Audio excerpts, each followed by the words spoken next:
देखो बच्चों, आज ये आपका 7th ई जो 11th फिजिक्स है, 7th ई पार्ट है, ट्रांसफर ऑफ हीट का लास्ट टॉपिक कर रहे हैं हम। और ये था हमारा स्टीफन्स लॉ, जो कि जोसेफ स्टीफन ने दिया था 1879 में। और एक करेंगे बेटा हम वेन डिस्प्लेसमेंट लॉ, जो कि 1893 में दिया था, वेन्स ने दिया था। बहुत अच्छे टॉपिक है दोनों। हाँ, स्टीफन्स लॉ तो मैंने कल भी कराया था कि भाई न्यूटन लॉ ऑफ कूलिंग किसने बताया था? ये जो है स्टीफन ने दिया था, और स्टीफन से ड्राइव कराया था न्यूटन ने। तो इसलिए जो न्यूटन लॉ ऑफ कूलिंग है उसका डेरिवेशन किसके थ्रू होता है? स्टीफन्स लॉ के। वो मैंने अपलोड कर दिया था। तो अब हम स्टीफन्स लॉ की बात करते हैं। क्या कहता है स्टीफन लॉ की स्टेटमेंट क्या है? तो इसमें इसको समझने के लिए सबसे पहले मैं आपको समझाता हूं बेटा। इसकी स्टीफन्स लॉ की जो स्टेटमेंट है, स्टीफन्स लॉ की स्टेटमेंट को समझने के लिए आप एक कंसेप्ट समझ लीजिए पहले। इंटेंसिटी क्या होती है? इंटेंसिटी, तो इंटेंसिटी जो है उसको हम बोलते हैं क्या है? होती है ये एनर्जी। एक्चुअली में तो एनर्जी पर यूनिट एरिया, यहां एरिया और ये टाइम, ये मतलब कि इसकी वैल्यू 1 कर दें, इसकी वैल्यू 1 कर दें, तो energy per unit area per time is called intensity. लेकिन बेटा सबसे मेन पॉइंट जो है, ये जो इंटेंसिटी है रियल लाइफ में क्या होती है? आपने देखा होगा जब हम रात के टाइम, शाम के टाइम अंधेरे में बाइक पे हो और अगर ट्रक आता हो जिसकी रोशनी ज्यादा हो तो आपको चौंधा ज्यादा लगा है जब नजदीक आ जाए। जब दूर हो तब तो लगता नहीं, दूर होगा तो क्यों नहीं लगता? आप लोगों को भाई इंटेंसिटी ज्यादा थी लाइट की, लवाती सड़कों की इंटेंसिटी ज्यादा है। वो क्या मतलब है उसका कि जब लवाओगी नहीं, एरिया की जगह कम, एरिया कम हो जगह इंटेंसिटी ज्यादा। क्योंकि जब वो साधन आएगा लगा आपके ट्रक, उसकी जो रोशनी होगी बेटा, हेडलाइट की जो रोशनी होगी, वो पहले तो दूर था तो एरिया ज्यादा कवर कर रही थी लाइट। एरिया ज्यादा होगा तो इंटेंसिटी कम होगी। अल्लाह आ गया तो एरिया कम कवर हो गया, एरिया कम कवर होगा तो इंटेंसिटी ज्यादा। इसीलिए बेटा इंटेंसिटी देखो, एनर्जी क्या होती है? एक तरह से वर्क होती है, वर्क अपॉन टाइम, और यहां आ गया इनटू एरिया। और ये जो वर्क बटे टाइम होता है ये होता है पावर। क्या होता है? पावर। और पावर की इकाई होती है वाट। क्या होती है? वाट। और ये रही की मीटर स्क्वायर, तो यूं बनेगा वाट पर मीटर स्क्वायर। जो इंटेंसिटी है किसमें मापी जाएगी? वाट पर मीटर स्क्वायर में मापी जाएगी। अब बात करते हैं भाई स्टीफन्स ने क्या दी थी स्टेटमेंट। क्या कहता है? ये कहता है कि जो total amount of heat energy है, the total amount of heat energy जो एमिट हो रही है किससे? एक ब्लैक बॉडी से, per unit area per unit time, per unit area per unit time जो है इज डायरेक्टली प्रोपोर्शनल। वो बेटा डायरेक्टली प्रोपोर्शनल। देखो इन्हें क्या बोला? ए इंटेंसिटी जो है ए, ये कहता है directly proportional to the fourth power of temperature. Black body का जितना ज्यादा टेम्परेचर, यही बात करी थी भाई, गर्म कर दो ने, ब्लैक बॉडी ने गर्म करेंगे क्या है? हीट एमिट करेगी, रेडिएशन एमिट करेगी। वह जितनी ज्यादा गर्म करेंगे उतनी ज्यादा एनर्जी। वही बात यू कर रहा है। तो क्या कहता है? इंटेंसिटी का मतलब है, यहां उनने तो क्या लिख रखा है बेटा? स्टीफन्स ने यहां लिख रखा है amount of heat energy. Heat energy यहां ई लिख रखा है, ये घबराना मत, ये ई है वहां, लेकिन एक्चुअली में ई नहीं है। ये क्या है? Energy per unit area per time है। क्योंकि इसकी वैल्यू 1 कर दो, इसकी वैल्यू 1 कर दो, इंटेंसिटी एनर्जी दोनों क्या हो गए? एक हो गए, इक्वल हो गए। इसलिए ये ई नहीं होता, ये क्या होता है? एनर्जी पर यूनिट एरिया पर सेकंड होता है। तो क्या स्टेटमेंट है? यहां लिखेंगे इट स्टेट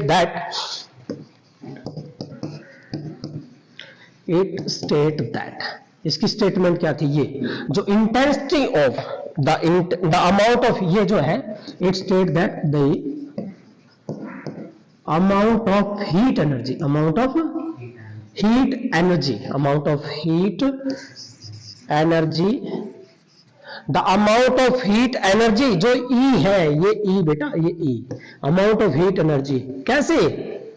पर unit area, amount of the heat energy जो, या फिर ऐसे कर लो amount of heat energy emitted, amount of heat energy emitted जो निकली है भाई, एमिटेड कैसे निकली?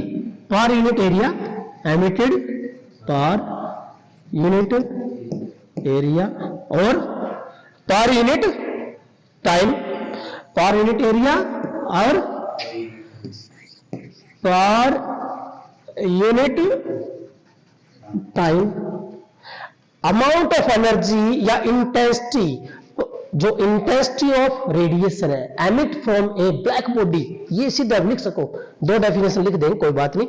तो पहले तो ये लिख देते हैं energy per unit area per times emitted from a black body, ठीक है बेटा, किसकी बेटा, of a perfect black body, of a perfect black body, of a perfect black body.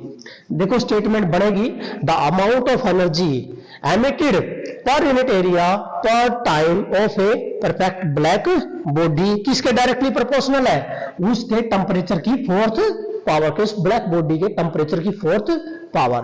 तो is directly proportional to, is क्या बेटा, is directly proportional, is directly proportional to the fourth power of the, directly proportional to the fourth power of the, किसके fourth power, किसकी fourth power है, fourth power of the temperature, fourth power of the temperature of the absolute temperature, fourth power of the absolute temperature, fourth power of the absolute temperature. ये है भाई आपका of the body, proportional to the fourth power of the absolute temperature of the body, of the body। बस बन गई statement. यह दूसरी definition क्या लिख सकते हो, आई क्या था, आई क्या था, intensity, the intensity of radiation emitted by a perfect black body, क्या स्टेटमेंट आएगी यहां, द क्या बेटा ये, the intensity of radiation, the intensity of radiation जो क्या हुई है, emitted by a perfect black body, by a perfect black body, the intensity of radiation emitted by a perfect black body is क्या है, is directly proportional to its, क्या, directly proportional to, क्या बेटा, directly proportional to fourth power of its absolute temperature, absolute temperature, directly proportional to the, yes, directly proportional fourth power of its absolute temperature. ये बनेगा दोनों statement है, लेकिन ये important point है, बच्चे क्या सोचते हैं, ई है, ये ई नहीं है, यो ई क्या है, एनर्जी बटे एरिया बटे टाइम है, ये एक्चुअली में इंटेंसिटी होता है, ठीक है। तो बेटा ये, और हमने वह बात कर भी ली थी भाई, ब्लैक बॉडी में हम गर्म करें तो वो क्या करेगी, एमिट करेगी, क्या, रेडिएशन ऑफ ऑल वेवलेंथ, जब एमिट करेगी तो उनकी जो रेडिएशन की इंटेंसिटी है वो क्या आएगी, डायरेक्टली प्रोपोर्शनल है फोर्थ पावर ऑफ टेम्परेचर के। तो ये था बेटा। अब स्टीफन ने क्या किया, इसको हटा दिया भाई। देखिए जब कौन डायरेक्टली को हटाएंगे तो जो ई है, E is directly proportional to fourth power of temperature, तो स्टीफन ला था भाई। अब इसको हटा दिया डायरेक्टली को हटाओगे तो क्या लगेगा बेटा, यहाँ सिग्मा लगेगा, क्या लगेगा, सिग्मा लगेगा। सिग्मा क्या बेटा, स्टीफन्स कांस्टेंट, क्या बेटा, स्टीफन्स कांस्टेंट। सिग्मा का हम क्या नाम देंगे बेटा, that is the Stefan constant, Stefan's constant. ये स्टीफन्स कांस्टेंट है और इसकी वैल्यू याद करनी बड़ी इजी है, बच्चों को याद नहीं रहती। कहां तक खत्म हो रहा है, 4, कहां तक चालू कर दो, 5 तक। सिग्मा की वैल्यू 5.67, 7 के बाद कौन आऊंगा, 8 आऊंगा, 10 की पावर -8 आ गया। ये 4 खत्म हो, 4 के बाद 5.67, 10 की पावर -8 ये बनेगा। और भाई यूनिट क्या होगी, सिग्मा की यूनिट आनी, ये कौन था, या एनर्जी बटे एरिया बटे टाइम था, और नीचे टेम्परेचर आओगा। तो बेटा आपने पढ़ा यार इंटेंसिटी का क्या थी, वाट पर मीटर स्क्वायर। अभी तो टेम्परेचर की पावर 4 है, ऊपर जाओगी क्या हो जाएगी माइनस, तो टेम्परेचर किस में ले रखा है एब्सोल्यूट, तो केल्विन, किस में होगा बेटा केल्विन, तो ये यूनिट आओगी बेटा इसकी, क्योंकि एब्सोल्यूट टेम्परेचर किस में मेजर करते हैं बेटा हम केल्विन, क्योंकि टेम्परेचर का जो एब्सोल्यूट स्केल है वो कौन है केल्विन है। क्लियर है बेटा, ये था इसमें। अब ये कहता है कि भाई इसके अंदर नेक्स्ट जो है स्टीफन्स लॉ में बेटा, हाँ न्यूटन का लॉ जो है बेटा किससे ड्राइव करा था, स्टीफन्स लॉ से। किससे, स्टीफन्स लॉ से, क्योंकि बेटा स्टीफन्स लॉ देखिए बेटा, यदि टेम्परेचर का जो डिफरेंस है T minus T not less than equal to 40 degree Celsius होता है, तो हम वहां यूज करते हैं कौन सा, न्यूटन लॉ। कौन सा बेटा, Newton's law, Newton's law of cooling, Newton's law of cooling use करते हैं, ये करते हैं हम यूज। ठीक है, लेकिन जो स्टीफन्स ने बेटा, स्टीफन ने तो ये भी कहा था कि जो रेट ऑफ लॉस ऑफ है, ये भी स्टेटमेंट आती है, rate of loss of heat energy, rate of loss of heat energy, rate of loss of heat energy of a body, जो कोई बॉडी है बेटा, वो ये था माइनस का D Q by D T is equal to, यहां equal लगाया था बेटा ना, टी की पावर 4 माइनस टी नॉट की पावर 4, ये दिया था बेटा। यू कौन है, यू उस बॉडी का टेम्परेचर है, किसका, temperature of body. Yo T not किसका टेम्परेचर है, सराउंडिंग का, किसका बेटा, किसका है, सराउंडिंग का टेम्परेचर है यो। ठीक है बेटा, ये जो टेम्परेचर है टी नॉट किसका है, सराउंडिंग का, और टी किसका है, उस बॉडी का टेम्परेचर है। तो ये याद रखना है, ये लगाया था जब इसको हटाया था तो उन्होंने कांस्टेंट लगाया था डी के बाई डी टी, वो कांस्टेंट जो लगाया था ई और सिग्मा, क्या लगाया था, ई और सिग्मा, और टी की पावर 4 माइनस टी नॉट की पावर 4, ये लगाया था भाई।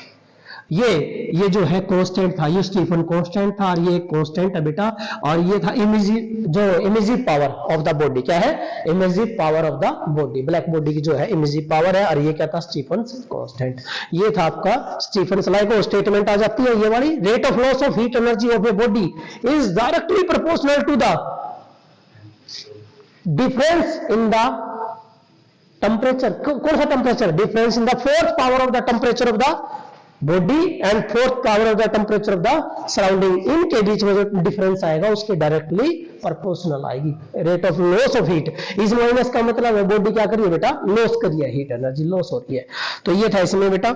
अब यहां कहता है कि भाई यदि ब्लैक बॉडी ना हो, परफेक्ट ब्लैक बॉडी ना हो, बॉडी जो है बेटा, ये कहता है इफ बॉडी जो है, body is not perfect black body, not perfect black body, perfect black body ना हो, परफेक्ट ब्लैक बॉडी, वो बॉडी परफेक्ट ब्लैक बॉडी ना हो तो बेटा क्या हो जाएगा, ये काट दो टी नोट, तो क्या आएगा, E is equal to E sigma और टी की पावर 4, E सिग्मा और टी की पावर 4 आ जाएगा बस इसमें।